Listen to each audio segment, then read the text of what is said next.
একটা ছেলে একটা ব্যবস্থা, তুমি ওদিকে হাত দিও না, দাও এই পাশ কত সুন্দর। আল্লাহ কয় পাছায় সালাবান, ধুলাই হবে শয়তান। তোর সুদিয়া টাকা, তোর ঘুষিয়া টাকা, তোর হারাম টাকা দিয়ে আমার কাবা ঘরে গিলাম দিছিস।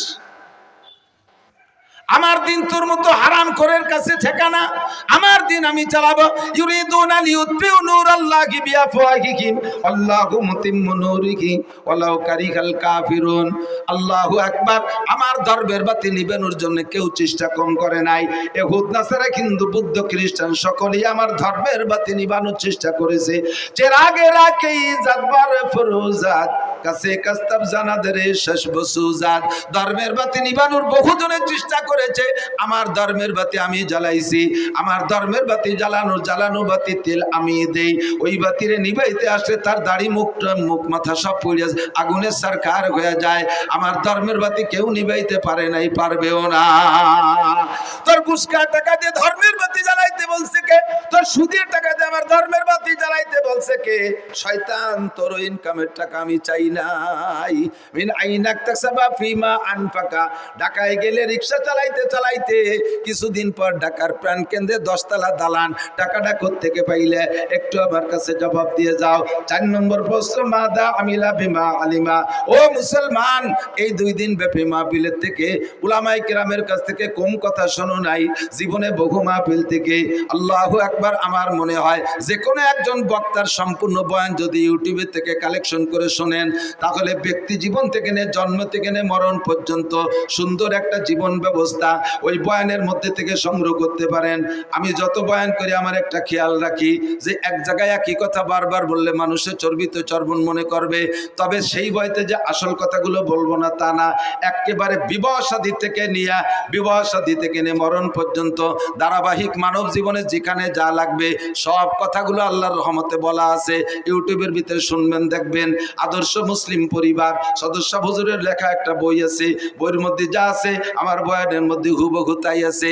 ব্যক্তি জীবন কিভাবে চলবেন, রাজনীতি কিভাবে করবেন, খেত খামার কিভাবে করবেন, জেনারেল পড়াশোনা কিভাবে করবেন, বিবাহ শাদী কিভাবে করবেন, দাম্পত্য জীবন কিভাবে কাটাইবেন, নামাজ কেমন করে পড়বেন, নামাজের মধ্যে কঠিন কঠিন টুকিটাকি মাসালা আছে, এগুলো নষ্ট হওয়ার কারণে কি সমস্যা, রোজা কিভাবে রাখবেন, হজের মাসালাগুলো সব বলা আছে। এই বয়ানগুলো আপনারা বয়ান মাঠ থেকে শুনেছেন। আল্লাহ পাক জিজ্ঞেস করবে মাদা আমিলা বিমা আলিমা। এতদিন পর্যন্ত যা শুনেছ এরপর আমল কতটুকু করছো বান্দা একটু বলে যাও। জবাব দিতেই হবে, জবাব না দিয়ে সামনে বাড়া যাবে না। যা বলতে চাইছি, আমার আপনার জিন্দেগিতে যত ইবাদত বন্দেগি করি না কেন, আউয়ালু মা ইউহাসাবু বিহিল আবদু ইয়াউমাল কিয়ামাতিস সালাহ। হাসরের মাঠে সর্বপ্রথম জিজ্ঞাসা হবে নামাজ। একটু জোরে বলেন কি? সবাই বলছেন কি? নামাজ কি? নামাজ সম্পর্কে জিজ্ঞাসিত হব। বলেন নামাজ সম্পর্কে জিজ্ঞাসিত। বলছেন তো সবাই বলছেন তো? আমালাইনিল্লাল বালাগ ওয়াশ, আমার দায়িত্ব খালাস। কিয়ামতের ময়দানে আপনাকে আল্লাহ জিজ্ঞেস করবে নামাজ পড়িস নাই কেন? আপনি বলেন আল্লাহ আমরা কত ভালো মানুষ তুমি জানো না? এই হুজুরকে ডাইয়ে নিয়েছি মোটা মোটা টাহাই দিয়ে, এত বড় বড় হুজুর, আল্লাহ মাতু দার কুমকুমাতু নারকেলা গাছের থোড়, হাওড়ার ব্রিজ, তাল গাছের গোড়া, বাজারে মোড়া, রইসু শায়াতিন, আন্তর্জাতিক গতি সম্পন্ন কত তাই দিয়ে পোস্টার ভরি ফেলাইছে। সেই হুজুররা এসে দুনিয়ার গালগপ পরে চলে গেছে, কোনোদিন নামাজের কথাটা কইনি। যদি একবার কইতো তাহলে নামাজটা ভরি আমি ছাড়ি। হুজুরকে অ্যাটাক করবেন, আমাকে ধরবেন, এই হুজুরা নামাজের কথা বলে নাই। সেদিন আল্লাহ বলবে আমাকে, এ মৌলানা খালি খাইয়ে দিয়ে পয়সা নিয়ে চলিয়েছে নাকি, নামাজের কথা কইস নাই কেন? আমি বলে আল্লাহ অবশ্যই বলছি। তুমি বিশ্বাসটা হয় ওর আমল নামা দেখো। এবার আমল নামা খুলে দেখবে, তার ভিতরে অডিও ভিডিও সব আছে। মায়াল ফিজুমিন কাউলিন ইল্লা লাদাইহি রাকিবুন আতীদ। মুখ থেকে যে কথাটা বের করবেন, অন্তরে হাজারো খারাপ কুকল্পনা করলে আল্লাহ ফেরেশতাদেরকে আমল নামায় লিখতে দেয় না। মনে মনে বিশাল বিশাল প্ল্যান করছেন, একেবারে ডোনাল্ড ট্রাম্পের মেয়ে বিয়ে করবেন, তারে যে মাথা ফাটায় ফেলাই দেবেন, এগুলো মনে মনে কল্পনা করছেন। যতক্ষণ মুখে উচ্চারণ করবেন না ততক্ষণ পর্যন্ত লেখা হবে না। আর যে কথা মুখ দিয়ে বের করবেন সঙ্গে সঙ্গে লেখা হবে। কাজেই আপনি কিয়ামতে আমারে অ্যাটাক করতে পারবেন না। আমি সবাই রেদে বলাই দিছি, মুখ দিয়ে বলে ফেলাইছেন, আপনার আমল নামায় লেখা হয়ে গেছে। কিয়ামতের মাঠে সর্বপ্রথম জিজ্ঞাসা হবে নামাজ। ফামান সালুআত সালুআ সাইর আমালিহি, নামাজের প্রশ্নে যে জবাব দিয়ে পার হয়ে যেতে পারবে, ওর কোনো জায়গায় কোনো ঠেক হবে না।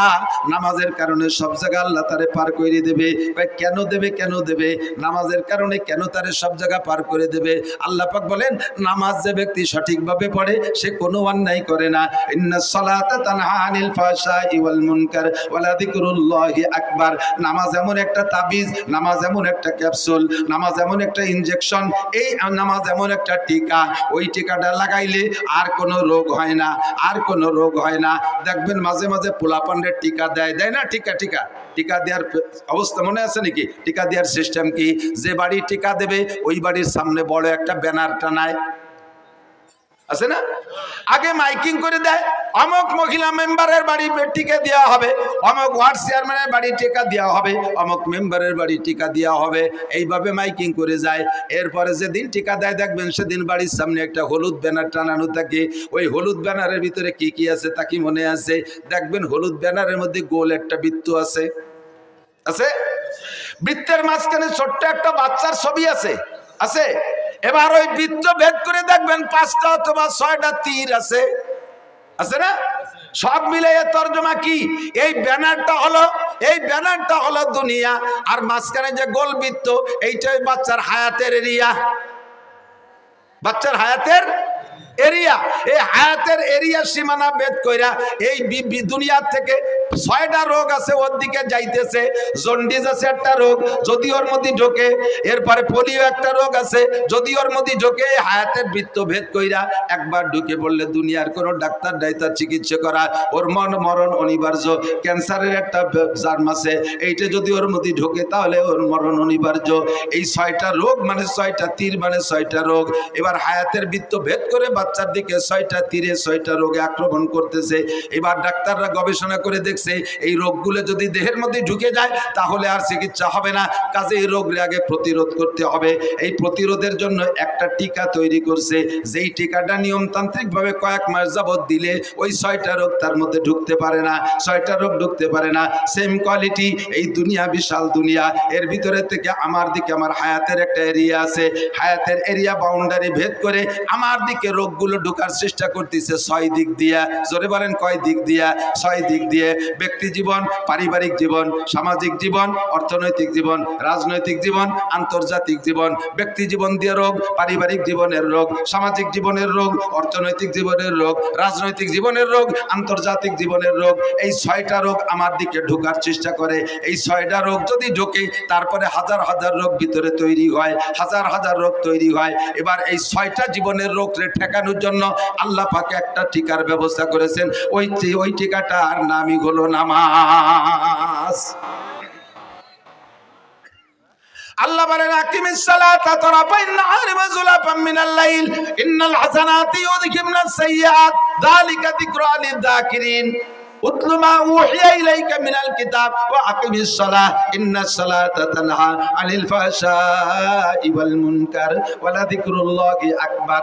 আল্লাহর কসম, আল্লাহর কসম, তার 99 নামের কসম, তার ইসমে জাতের কসম দিয়ে বলি, যদি কোনো ব্যক্তি সঠিকভাবে নামাজ পড়ে, অরিজিনালি কোনো ব্যক্তি যদি নিয়মতান্ত্রিকভাবে নামাজ পড়ে, ওই নামাজি ব্যক্তিকে নামাজে তারে ঘুষের থেকে ফিরাইতে বাধ্য হয়, সুদের থেকে ফিরায় তারে, জিনার থেকে ফিরায় তাকে, মদের থেকে ফিরায় তাকে, গাজার থেকে ফিরায় তাকে, বেপর্দা থেকে ফিরায়, আইলঠেলার থেকে ফিরায়, জালদলির থেকে ফিরায়, মিথ্যা সাক্ষী থেকে ফিরায়, মিথ্যা মামলা থেকে ফিরায়, মাপে কম দেওয়া থেকে ফিরায়, মাপে বেশি আনার থেকে ফিরায়, মালে ভেজাল দেওয়া থেকে ফিরায়, ফরমালিন মিশরি থেকে ফিরায়, দুধে পানির দিকে দেওয়া থেকে ফিরায়, আরে মুখের গুনাহ থেকে ফিরায়, অকথ্য ভাষায় গালাগালি করতে দেয় না, কুদৃষ্টির থেকে ফিরায়, কান্দে খারাপ জায়গা থেকে ফিরায়, হাতরে খারাপ জায়গা থেকে ফিরায়, শরম রাখে অবৈধ জায়গা থেকে ফিরায়, পা দুটোকে হারাম জায়গা যাওয়ার থেকে ফিরায়। যত অন্যায় আছে সমস্ত অন্যায় থেকে এই ফিরানোর মাত্র একটা তাবিজের নাম হলো নামাজ।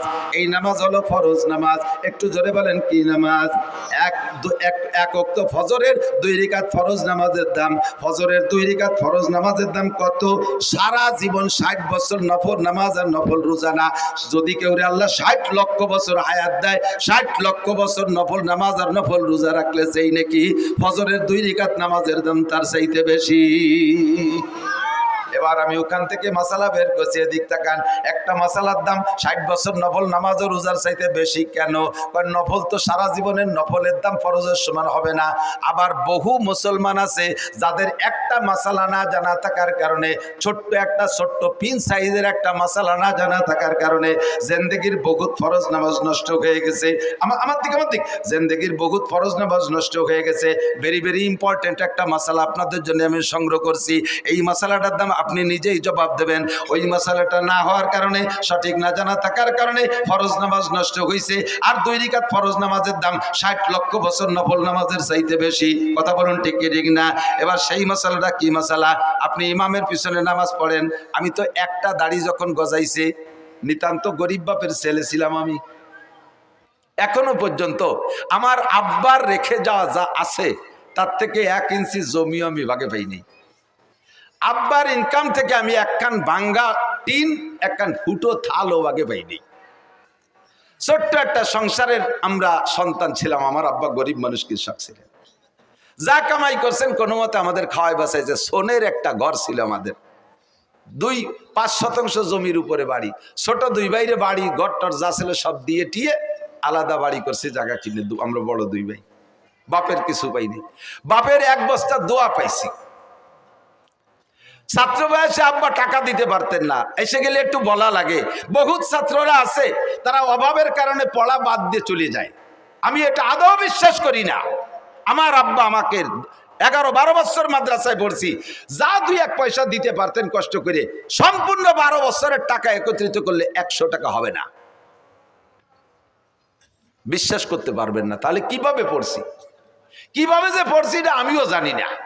যখন একটা দাড়ি গজাইছে তখন আমি সাবালেগ হয়েছি, এইটা বুঝাইয়া এই দাড়িটা দেখাইয়া মসজিদের ইমামতি নিছি। সেই থেকে ইমামতি করতে করতে দাওরা হাদিস পর্যন্ত পাশ করছি, আলহামদুলিল্লাহ। তবে আমার ইমামতির কারণে কোনোদিন আমার পড়ার উপরে কোনো প্রভাব পড়ে নাই।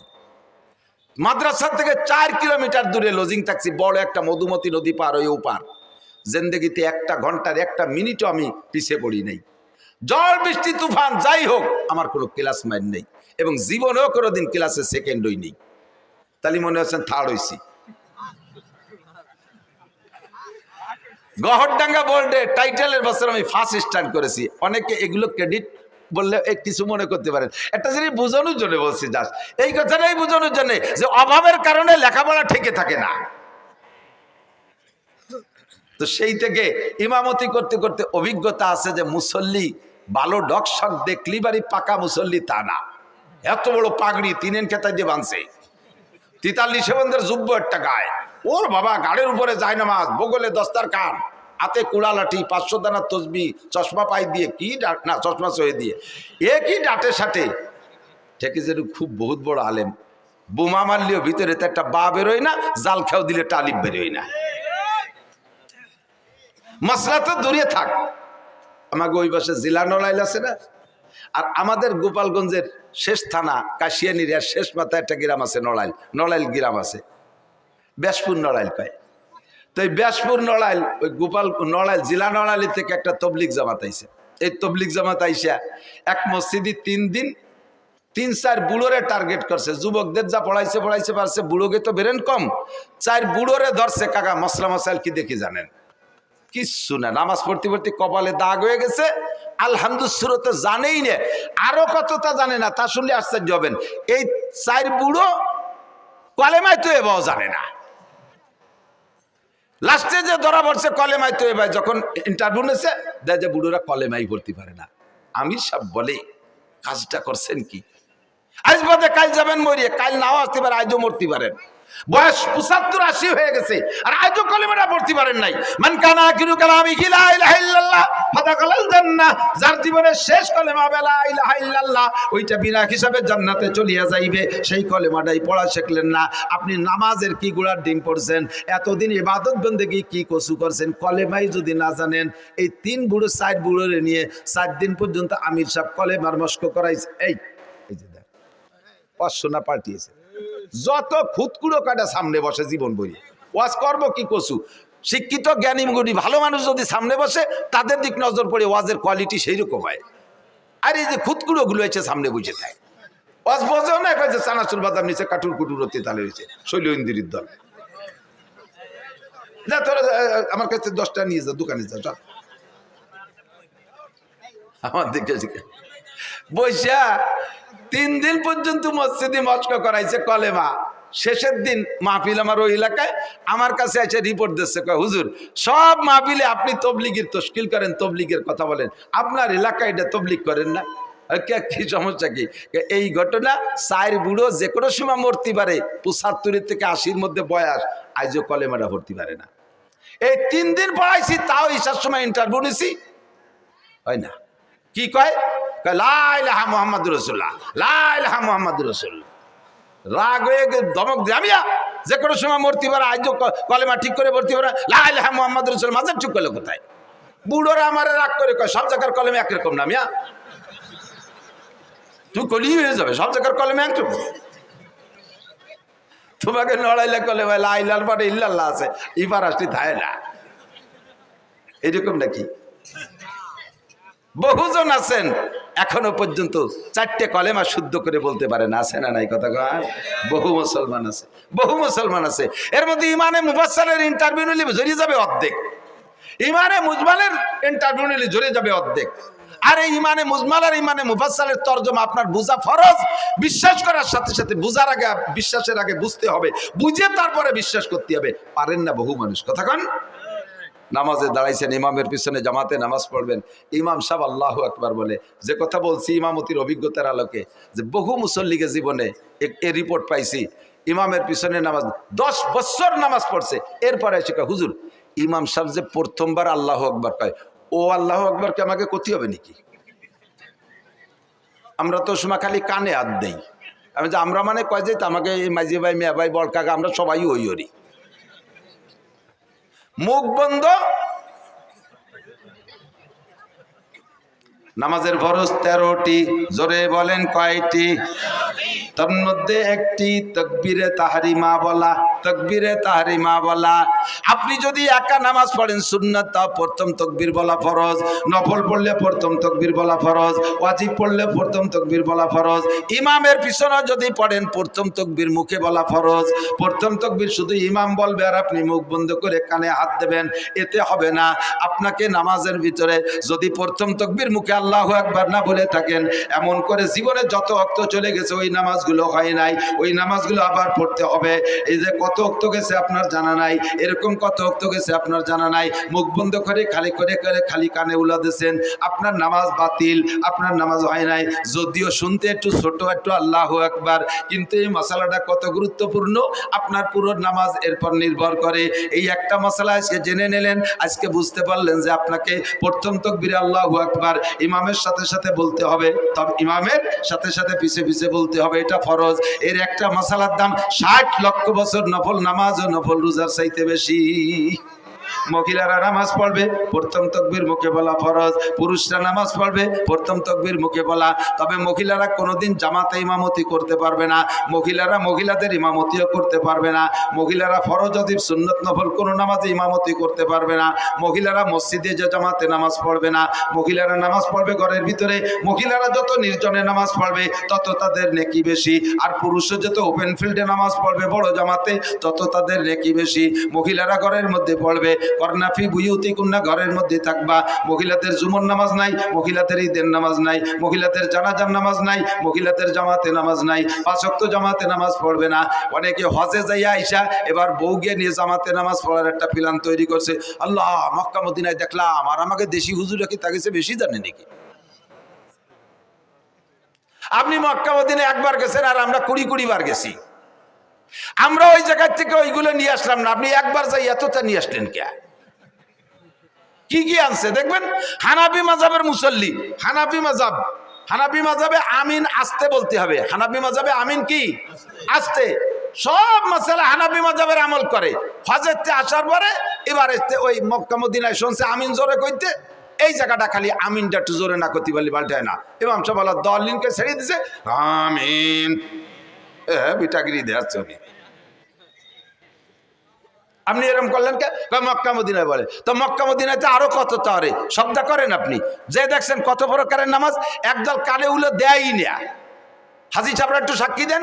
একদল কখনো কানে উলো দেয় না, আর একদল কানে উলো দিয়ে ছানা একবার বাইন্ধে ছেড়ে দেয়, আরেকদল কানে উলো দিয়ে ডাইরেক্ট ছেড়ে দেয়, আরেকদল কানে উলোই দেয় না, হাত ছাড়া থাকে, আরেকদল আগের থেকে ছানা বাইন্ধে থাকে। এই যে এত দলের মধ্যে কোন দলের ডাপে আনতে গেলেন আপনি? অর্থে গেছেন কে কথা বল? আপনার এই জন্যই পাঠাই নেই। এসে গেলে একটু করে যাই, বাংলাদেশের একমাত্র উলামায়ে কিরাম শরীয়তের দিক দিয়ে এস্টাবলিশড, এই বাংলাদেশের উলামায়ে কিরাম বাংলাদেশের মুসলমানদেরকে নবী আলাইহিস সালাতু ওয়াস সালামের শরীয়ত অনুযায়ী পরিচালনার জন্য বিশ্বের কোন দেশে ধরা লাগে না। বাংলাদেশের উলামায়ে কিরাম জন্ম থেকে মরণ পর্যন্ত যে 6টা জীবন বলছি, সমস্ত জীবনকে পরিচালনা করার জন্য কোরআন হাদিসের ভিতরে থেকে গাইটা সমস্ত মাসালা আপনাদেরকে দিতে পারে এই যোগ্যতাওয়ালা উলামায়ে কিরাম বাংলাদেশে ভরপুর। আর কেউ এখনো সম্পূর্ণ হতে পারেন নাই, ডাক্তাররা তো পারেনি নাই। বাংলাদেশ সরকার মেডিকেল সায়েন্সের কলেজ বিশ্ববিদ্যালয়ের জন্য কোটি কোটি টাকা খরচ করতেছে ডাক্তার বানানোর জন্য। যেই সরকারি ওই মেডিকেল সায়েন্সের কলেজের জন্য টাকা দিয়ে ছেলেদেরকে পড়ায় ডাক্তার বানাচ্ছে, সেই সরকারি ওই কলেজের ডাক্তার প্রফেসরের কাছে ওষুধ খায় না, উনি চলে যায় India, Madras, Chennai, Singapore, London, বাইরে যে ওষুধ খেয়ে আসে। তো তুমি যাকে ডাক্তার বানাইলে তারা কি গুড়ার ঘাস কাটতেছে? কি ডাক্তার বানাইলে যে তাদের কাছে তোমার আত্মবিশ্বাস যেন ওষুধ খাইতে? এখনো পর্যন্ত সেনাবাহিনী পূর্ণাঙ্গ হতে পারে নাই। সেনাবাহিনীর অফিসারকে আমেরিকা প্রশিক্ষণে পাঠাইতে হয়, ইন্ডিয়া পাঠাইতে হয়, চায়না পাঠাইতে হয়, সে জগতে কোটি কোটি টাকা খরচ হচ্ছে, এখনো পর্যন্ত সেখান থেকে সুফল আসে নাই। একটা অস্ত্র বানাইতে পারে না, একটা ড্রোন বানাইতে পারে না, একটা বন্দুক রাইফেল বানাতে পারে না, একটা গুলি বানাতে পারে না, একটা সুর ভাষা ফুটো উঠতে দিতে পারে না। কতক্ষণ কোন মেশিন বানাতে পারে? আল্লাহর রহমতে বাংলাদেশের উলামায়ে কিরাম শরীয়তের এ টু জেড তৈরি করতে পারে। এর জন্য বিদেশে মক্কা মদিনায় যাওয়া লাগবে না। নিজেরা পারেন না বলে মনে হচ্ছে হুজুররা পারে না, তাই মনে হয় না। আলমাবিয়া কিছু আল্লাহ নাফসি, আমি মাঝে মাঝে কই না তামাশা হয়ে একেবারে সচক্ষে দেখছি। যাইতেছি আমি চট্টগ্রাম, ঢাকার থেকে ফ্লাইটে যাব, এয়ারপোর্টে ঢুকছি, দেখি যে বাংলাদেশি টাইগাররা বিদেশে যাচ্ছে। টাইগার ক্রিকেটের টাইগার, এই বুকি পতাকা, পিঠি পতাকা, মাথায় পতাকা, ক্যাপে পতাকা, প্যান্টে পতাকা, জাঙ্গি পতাকা, ব্যাগে পতাকা, সব জায়গা পতাকা আর পতাকা। আমি কই এত পতাকা কোন জায়গা যাবে? যে এমপি মন্ত্রীরা আগায় দিতে আইছে, বলতেছে বাংলাদেশের টাইগাররা শ্রীলঙ্কা যাচ্ছে হরিণ শিকার করতে, ক্রিকেট খেলতে। তো কয়দিনের ম্যাচ? কয় যে শ্রীলঙ্কা 2 দিন, পাকিস্তানে 3 দিন, ভারতে 2 দিন, 5 দিনের ম্যাচ। কি বলে 3 আর 2 5 আর 7, 1 সপ্তাহ। ওরা তো আমার চেনে, এই প্লেয়াররা, ওরা আমার কাছে দোয়া নিল যে হুজুর একটু দোয়া করেন যাতে এবার কিছু নিয়ে আসতে পারি। আমরা তো একটা ভাঙ্গা সার কাপড় আনতে পারি না বিদেশের তে, এবার যাতে একটা কিছু নিয়ে আসতে। আমি দোয়া আল্লাহ যে আল্লাহ এবার যেন কিছু পারে।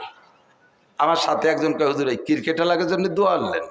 আমি বললাম যে পাগল, বাংলাদেশ আলারা কোনো জায়গায় থেকে কিছু আনতে পারে না, ওরা এবার একটা কিছু আনুক, যা ওইরি আনুক, খেমছি ওইরি আনুক, চড়াচড়ি লাইথলে জিতে আসুক, আর শুক্তি একবার একটু ভাষ্ট হইয়ে। কোনো দেশে তো ভাষ্ট হতে পারে না। পরে 1 সপ্তাহ চলে যাওয়ার গেল, 10 দিন চলে যায়, 12, 13, 15 দিন চলে যায়, খবর পাই না। এবার এই ক্রিকেট দেওয়া পাল্টিতে জিজ্ঞেস করলাম যে এই যে অমুক তারিখে যে একটা টিম গেল বিদেশে হরিণ শিকার করতে, টাইগাররা, এরা আসলো কবে, কি দিয়ে কি রেছো, তা তো খবর পাই না। ওই যে সব জায়গাতে ঠকিয়ে গেছে, পরে মনে হয় এদের ব্যানেটে চলিয়ে আসছে, জেনিটের ভাইনি। আমার বাংলাদেশের হাফেজরা কোন দেশের থেকে ঠগিয়ে আসে না, কথা বলেন ঠিক ঠিক না?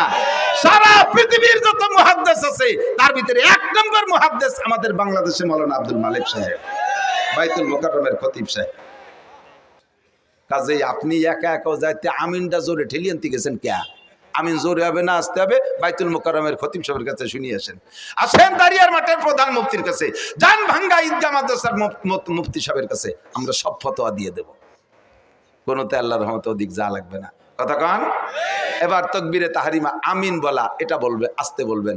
আল্লাহ আমাদের হানাফি মাযহাবের মাসালা কি বলা হয়, সব মাসালাই তাকবীরে তাহরিমা বলা। এদিকে একটু আরেকটা খেয়াল করেন, তাহলে তাকবীরে তাহরিমা বলা আজকে থেকে যাদের জানা ছিল না তারা জেনে নিয়েছেন না, তাদের জিন্দেগীর 80 লক্ষ 60 লক্ষ বছর হায়াত পর্যন্ত যদি হায়াত পান আর নফল ইবাদত করেন, তার চাইতে আপনার একটা মাসালার দাম বেশি হয়ে গেছে। মাহফিলটা খুব ভরপুর কামিয়াব হয়ে গেছে। এর সাথে ছোট্ট আর একটা মশলা পেঁচাই গেছে, একটু না কয়ে তো জাতি পাতিছি না, আপনার অনুমতি দিলে বলবো। এই তকবিরে তাহরিমা ইমামের পিছনে বলবেন, বলার সিস্টেম কি, আবার তা সে জায়গা ছোট্ট একটু চিকুন একটা মশলা আছে, বলবো। সেই মশালাটা হলো ইমাম সাহেব আল্লাহু আকবার বলবে, তো ইমামের যদি সুর বেশি হয়, সুর আলা ইমামরা একটু টাইনিয়ে সুর দিয়ে আল্লাহু আকবার সুর দিতে